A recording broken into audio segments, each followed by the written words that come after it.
할렐루야. 이 새벽에 하나님의 말씀은 삼엄으로 나오신 우리 모든 성도님들을 축복하고 환영합니다. 오늘 우리에게 주시는 하나님의 말씀은 예레미야 9장 7절부터 16절까지입니다. 본문의 말씀을 제가 봉독할게요. 그러므로 만군의 여호와께서 이와 같이 말씀하시되 보라, 내가 내 딸 백성을 어떻게 처치할꼬 그들을 녹이고 연단하리라. 그들의 혀는 죽이는 화살이라. 거짓을 말하며 입으로는 그 이웃에게 평화를 말하나 마음으로는 해를 꾸미는도다. 내가 이 일들로 말미암아 그들에게 벌하지 아니하겠으며 내 마음이 이런 나라에 보복하지 않겠느냐. 여호와의 말씀이니라.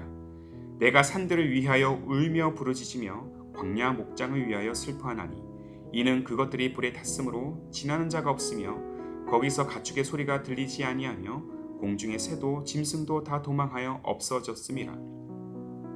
내가 예루살렘을 무더기로 만들며 승냥이 굴이 되게 하겠고 유다의 성읍들을 황폐하게 하여 주민이 없게 하리라.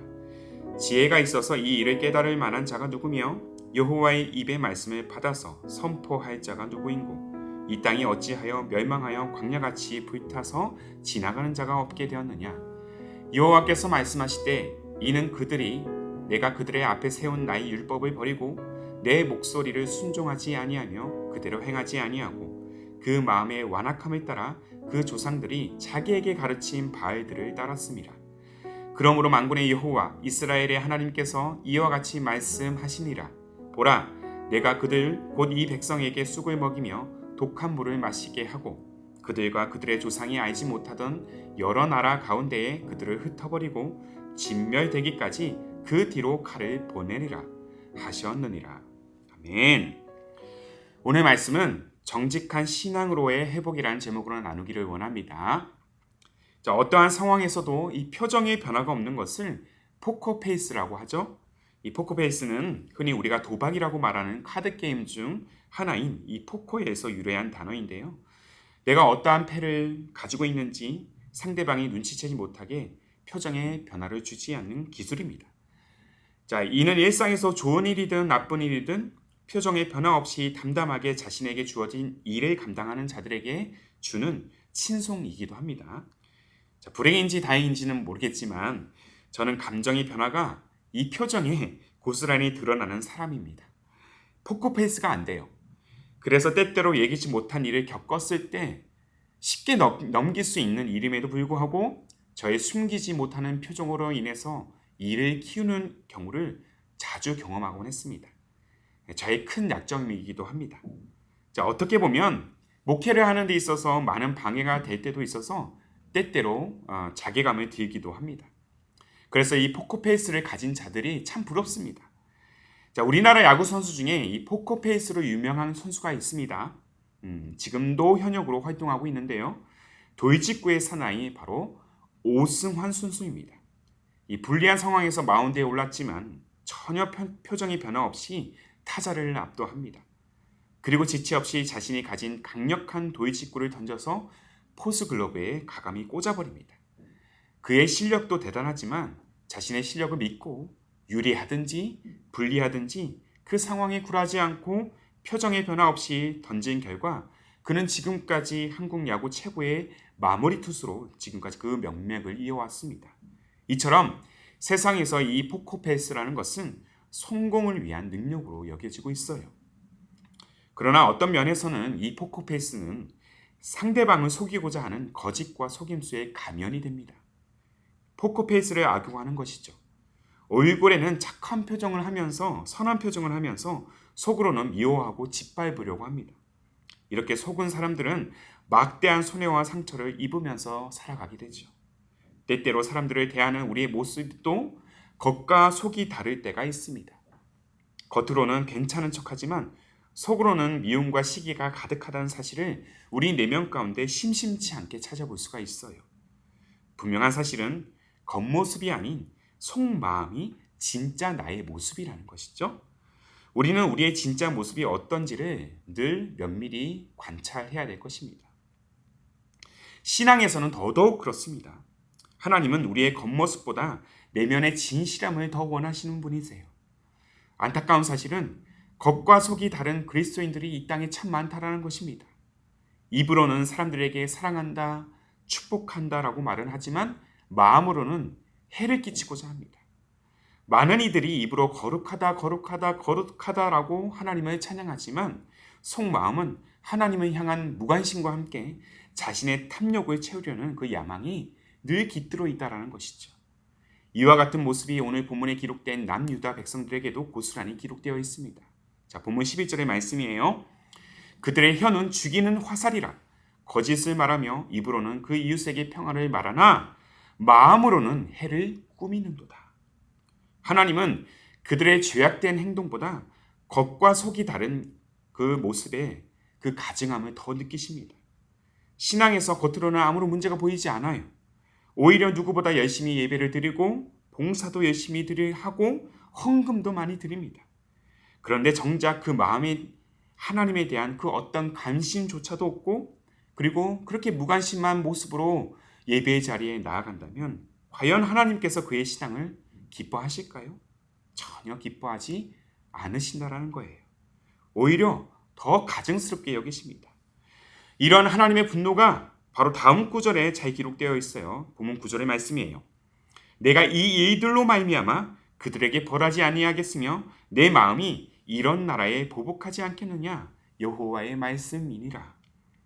우리 신앙에 있어서 가장 위험한 요소가 있다면 신앙을 포장하는 것입니다. 내면에는 거짓과 탐욕이 가득한데 겉으로는 거룩한 척하는 것이죠.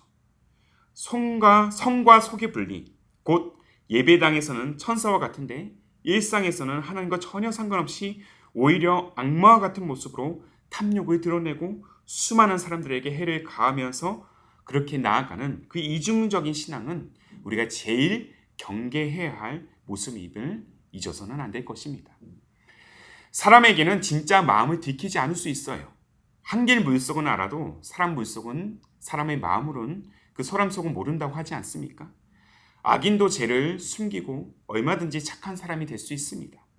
자, 사기꾼들의 표정을 보십시오.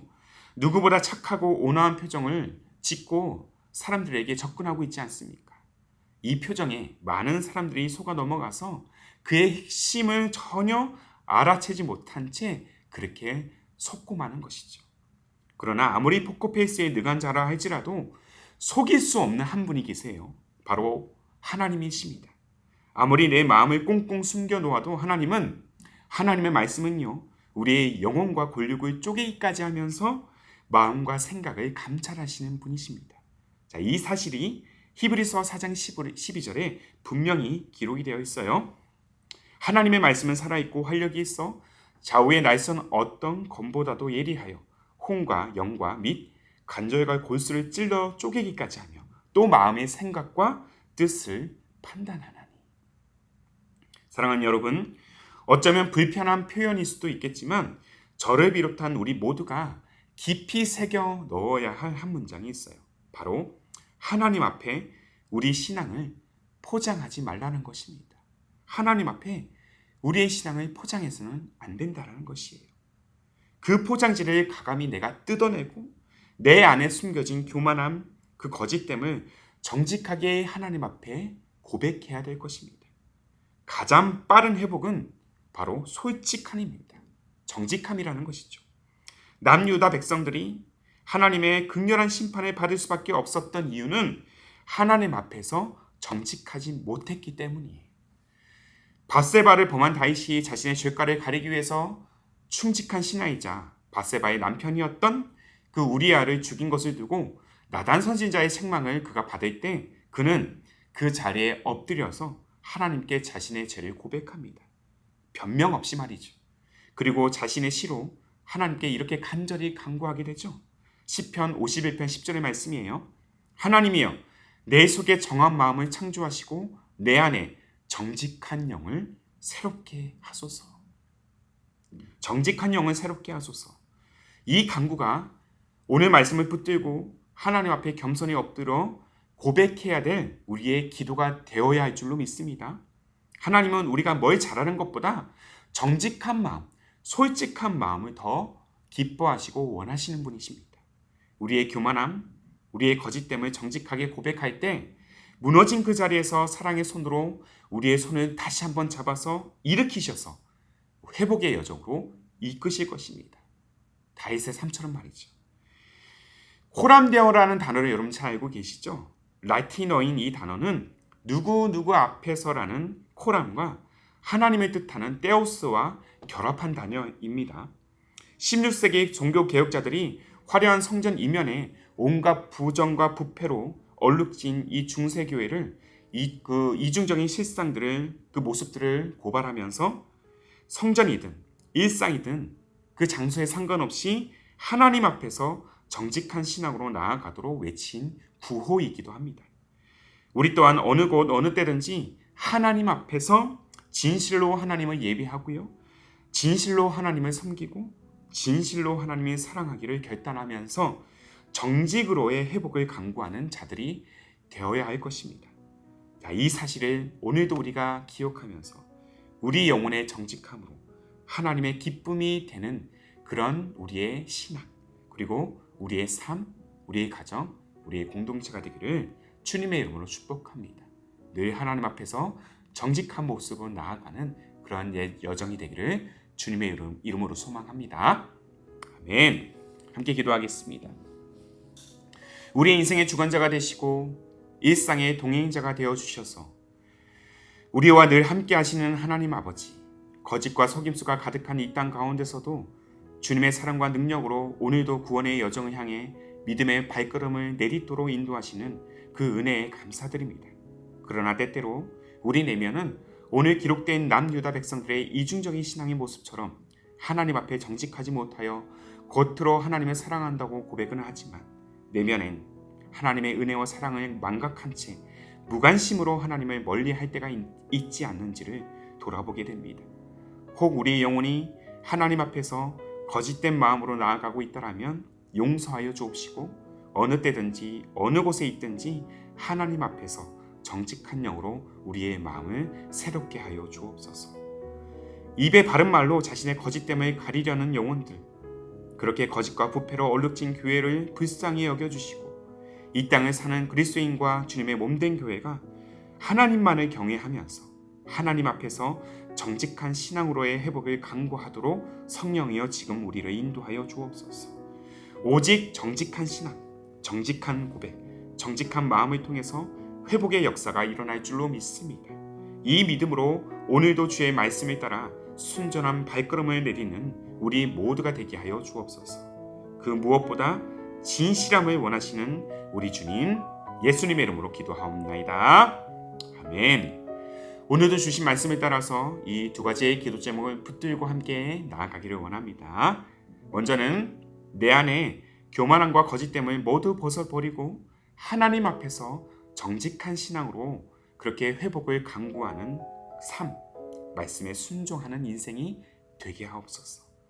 한 걸음 더 나아가 이 땅의 모든 그리스도인과 주님의 몸된 교회가 하나님만을 경외하고 하나님 앞에서 정직한 신앙으로의 회복을 강구하는 그러한 삶과 공동체가 되게 하옵소서.